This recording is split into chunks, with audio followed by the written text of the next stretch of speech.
আজি এয়া মই বনাইছোঁ লোকেল মাংসৰ জোল। এয়া বনাই আপোনালোকক দেখাইছোঁ আৰু মই নিজে লগতে খামো। এয়া মই প্ৰথমে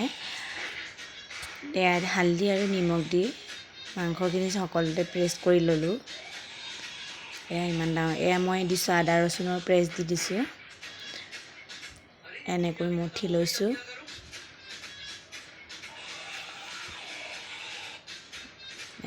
মই মিডিয়াম চাইজৰ এটা পিঁয়াজ কাটি লৈছোঁ আৰু এয়া আদা ৰচুন আৰু গোলমৰিচ আৰু সোৱাদ অনুযায়ী জলকীয়া দুটা দি লৈছোঁ। আপোনালোকে বেছি খালে বেছিকৈ দিব পাৰে আৰু কম খালে কমকৈ দিব পাৰে।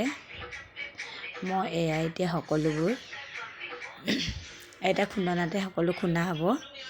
এয়া মই আদা ৰচুনবিলাক দি সকলোবোৰ খুন্দি লৈছোঁ। এয়া গোলমৰিচো দি লৈছোঁ লগতে আৰু এই পিঁয়াজকেইটাকো মই এতিয়া এনেকৈ খুন্দি দিম।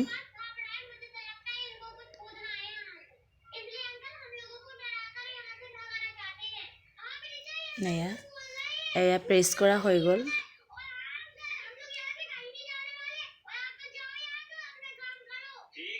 এতিয়া মই তেজপাত আৰু দুটা শুকান জলকীয়া আৰু 5 ফোৰণ লৈছোঁ। এয়া তেল গৰম হ'বৰ কাৰণে দিছোঁ। চাই থাকিব আপোনালোকে। মই এয়া দি লৈছোঁ শুকান জলকীয়া আৰু তেজপাত আৰু 5 ফোৰণ সকলোবিলাক দি লৈছোঁ। এয়া দেখিছে নহয়, এনেকৈ অকণমান ৰঙা হ'বৰ কাৰণে দিছোঁ। এনেকৈ লৰাই আছোঁ। আজি কিনো কৰিম বুলি তাকে আজি এটা বোলো ৰেচিপিকে বনাই আপোনালোকক দেখাওঁ আৰু লগতে ময়ো খাওঁ।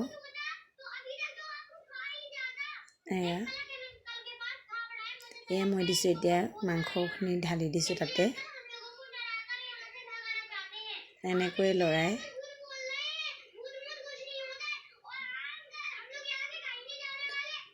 ডাঙৰ ডাঙৰকৈ কটা হৈছে, ইমান সৰুকৈ কটা নাই।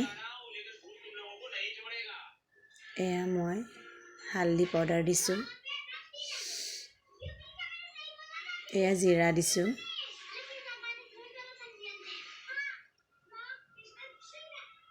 এনেকৈ অলপ সময় লৰাই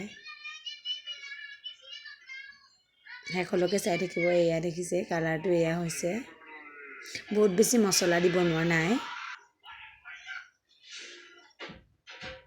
ঘৰতে খাম যেখন ইমান মছলা দিয়া প্ৰয়োজন নাই। মাংসত অৱশ্যে মছলা দিলে খাই ভালেই লাগে বাৰু, কিন্তু আমি নৰ্মেলতকৈ বনাইছোঁ। এয়া মই মাংস অলপ মানে ভাজাৰ পিছতে আলু দিয়া হৈছে। এয়া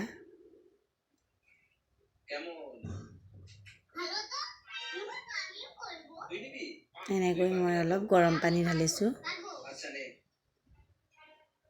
অলপ সিজিবৰ কাৰণে গৰম পানী ঢালি দিয়া হৈছে। এয়া দেখিছে নহয়, এনেকৈ উতলি আছে। মই ঢাকনিখন মাৰি দিছোঁ। এতিয়া অলপ সময়ৰ কাৰণে ঢাকনি মাৰি দিছোঁ। এয়া হ'ল এতিয়া মাংসৰ লুকছ। কাৰণ যিহেতু লোকেল মাংসৰ জোল খাব লাগে, জোল খালে কয় আৰু জোল খালে ভাল বুলি। এয়া মই অলপ ঢালি দিছোঁ।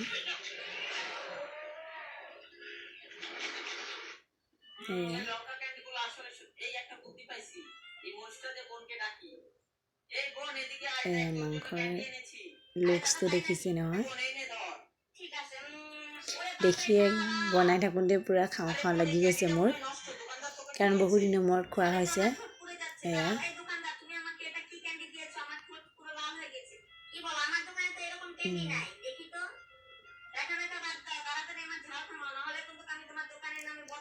আজি মই পোলাওৰ লগত খাব লাগিব। পোলাওৰ লগত খাবৰ কাৰণে বনোৱা হৈছে।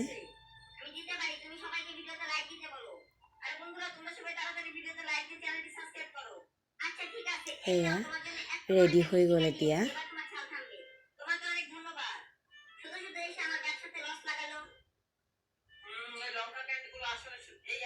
এয়া মই অকণমান লৈছোঁ চালাড আৰু মাংস পোলাও দেখিছে নহয়। আপোনালোকে যদি ভিডিঅ'টো চাই ভাল পায় like comment share and subscribe কৰি দিব মই নতুন ভিডিঅ' দি থাকিম